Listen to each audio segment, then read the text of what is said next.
All right, Matt, thanks for joining us. So you're New South Wales born and bred. Can you tell us a bit about your family and when you started playing rugby? Yeah, obviously, from New South Wales, from a town called Shell Harbour, just south of Wollongong.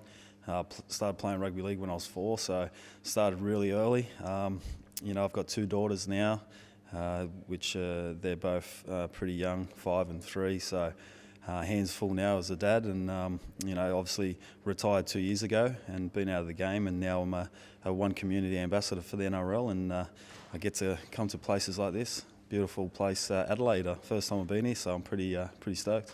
So when you were growing up, would have been when AFL was heading up to the northern states. You weren't ever tempted to play, or did you have a crack at it? No, it was the enemy back when I was growing up.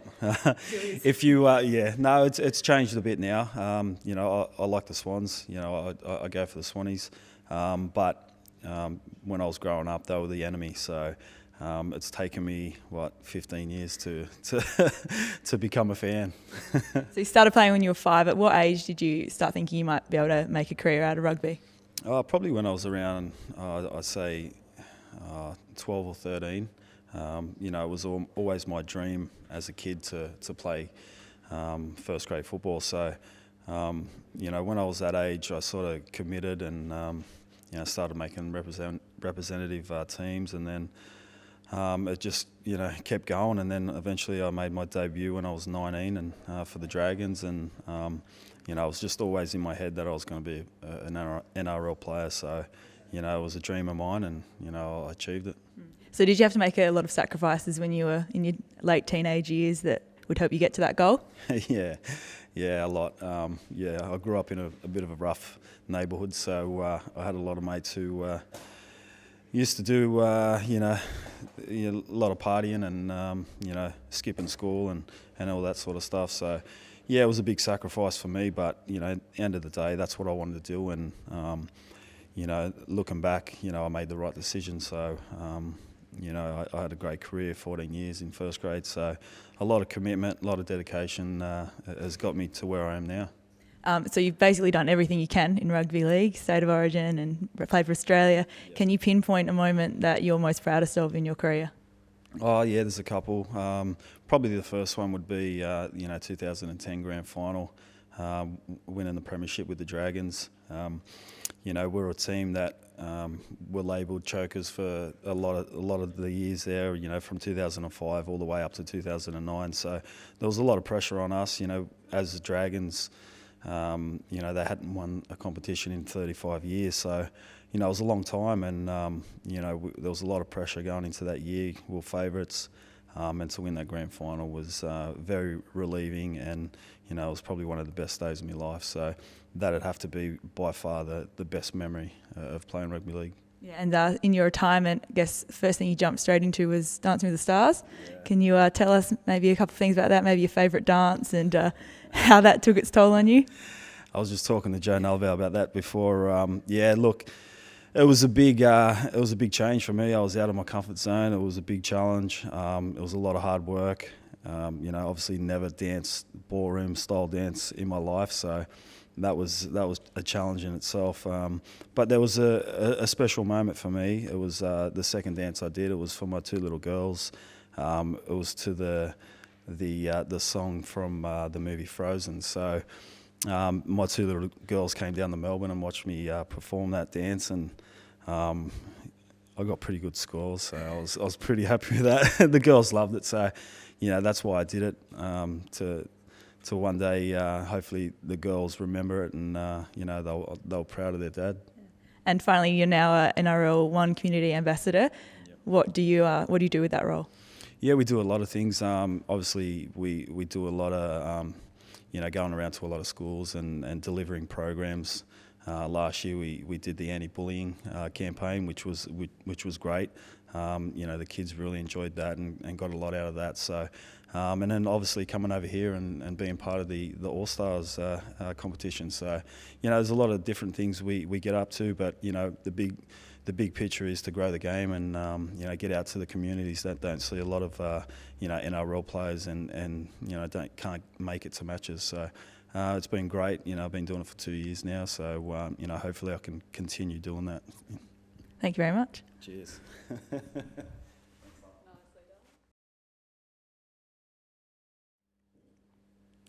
Good. Nick, thanks for joining us. Can you tell us a bit about when you started playing rugby and where you grew up? Yeah, I grew up in central Queensland in Rockhampton, and it's a rugby league mad community. So my father played rugby league. I remember being really young and hearing about him play. I can't really remember watching him play, but when I was 6 years old and in grade 1, the Brisbane Broncos entered the competition in 1988.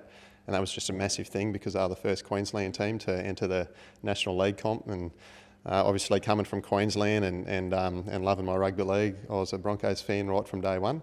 So yeah, all through primary school and high school, the Broncos were my team. I loved playing rugby league, and yeah, luckily enough for me, I got to play for them one day, which was a childhood dream. So I feel very lucky that I got to live out a childhood dream.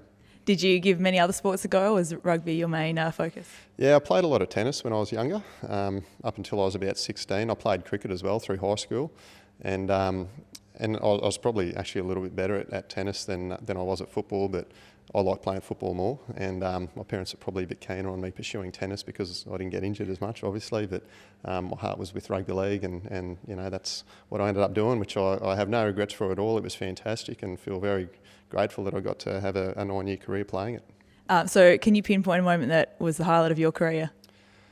Oh, I think making my debut will always be a standout for me. Yeah, I'd been at the Broncos for about 3 years before I made my debut, and it was quite hard back then to get a start in the team because there was a lot of really high profile players in my position. I was a forward, and our whole forward pack basically played representative football for Queensland, Australia. So it took me quite a while to get my chance, and when I eventually did, you know, it was just a really overwhelming sense of sort of hanging in there and working hard to achieve something that I wanted to for so long. So I was really, really proud to wear that jersey the first time, and had a lot of, you know, great memories throughout my career. But I think if I had to pick one, just pulling on that jersey for the first time was a standout. Yeah. Now, post-football career, you've been involved with a few charity things, including Project Futures. Can you tell us about that? Yeah, I've been an ambassador for Project Futures now for about 3 years. So yeah, about 3 years ago, my sister and a group of friends, we raised a bit of money to go towards Project Futures, which puts money towards supporting women and children who have become victims of exploitation in Australia and Asia, and mainly sort of physical and sexual exploitation. So yeah, we raised about $150,000 collectively with a group of about 20 young Australians, went to Cambodia, and with that money we saw the building of some centres over there which goes to accommodating these women and children who have been victims of this physical and sexual exploitation, and then seeing that, you know, they get a chance to rehabilitate themselves and get a decent chance at life. So that was a really rewarding thing to be a part of. And when I came back from that first trip, I was just really keen to remain involved with that charity. And yeah, it's been a really great thing to be a part of, and I'm just really happy that I can continue doing work for them. And you just finished a bike ride from Darwin to Adelaide. I believe you were going to schools along the way, giving talks. Do you think that the students are taking in the messages that you're giving them? Yeah, it was a fantastic experience, and a lot of the schools through the Northern Territory in South Australia, and especially a lot of those small places in remote towns, don't often get to see visitors who've perhaps played professional sport. So had a pretty good reception at all of those places. And yeah, they were great to talk to. We spoke about the importance of maintaining respectful relationships in your life, whether that be with your classmates, with your teachers, on the sporting paddock, all those types of things, how that's very important. And also we touched on a little bit on the NRL campaign of making better choices. And the kids were full of questions and were really interactive. So it was, I think it was good for them. It was great for me. I got to visit a lot of little places that had really great community spirit. Saw a lot of beautiful scenery, and I got to do it all with my support crew, which included my family and a few friends that came to ride with me for different parts along the way. So it was just a fantastic experience. Thank you very much. Cheers.